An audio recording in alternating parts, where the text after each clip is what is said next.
It's January 18th, 2011, and welcome back to Sports by Jack. What is up with people saying the Green Bay Packers are all of a sudden automatically the favorite to win the Super Bowl?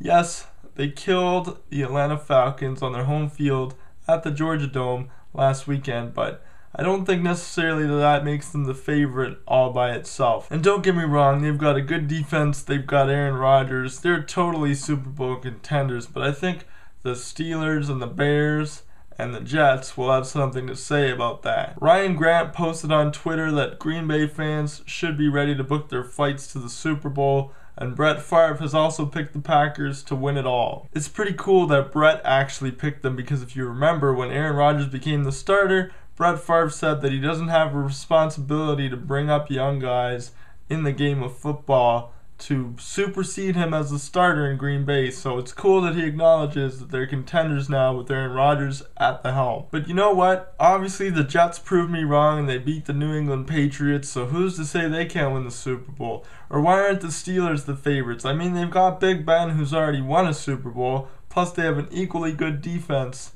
compared to the Green Bay Packers, so why can't it be Packers-Steelers and Steelers prevail? The only team in this mix of four that I don't see winning the Super Bowl is the Chicago Football Bears. The reason is because I have a personal vendetta against Jay Cutler. When he was in Denver, he was one of my favorite quarterbacks. I love the way that he played the game, and he seemed to be able to blow games wide open, and he's still an awesome quarterback. But when I pick him as my quarterback in my NFL pool and I lose because he sucks for 8 weeks, I take that very personally because now I'll never hear the end of it from the boys because they kicked my ass in the pool, and he's probably the biggest reason why, because I could have drafted so many players ahead of him. But anyway, the Chicago Bears defense is good.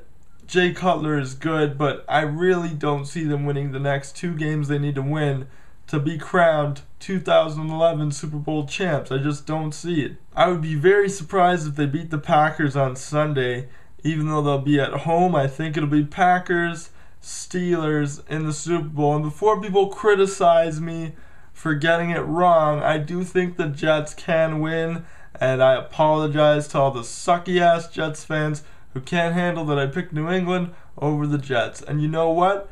99 times out of 100, New England is still the better team. So even though the Jets won, I still don't necessarily think that they're the team of destiny, that their itineraries planned out for the White House and blah, blah, blah. All that stuff is well and good, but they still got to go into Heinz Field, and they still got to play a hell of a game to beat Pittsburgh, and nobody can debate that with me. So there you have it, my prediction: Pittsburgh, Green Bay, Super Bowl, and then we'll talk about the Super Bowl later. The only upset I see here is the Jets. I don't see the Bears doing it. Well, I guess for the Bears it wouldn't really be an upset, but I still don't see them winning, bottom line. If they do win, I'd be surprised. I guess I would pick Chicago as the underdog to win it all, even though maybe statistically they're not. But you've been watching Sports by Jack again. I appreciate it. Please subscribe. Tell me your thoughts on the 4 remaining teams. Who's got the upper hand on the Super Bowl? You have yourself a good day, and remember, you still don't know jack about sports.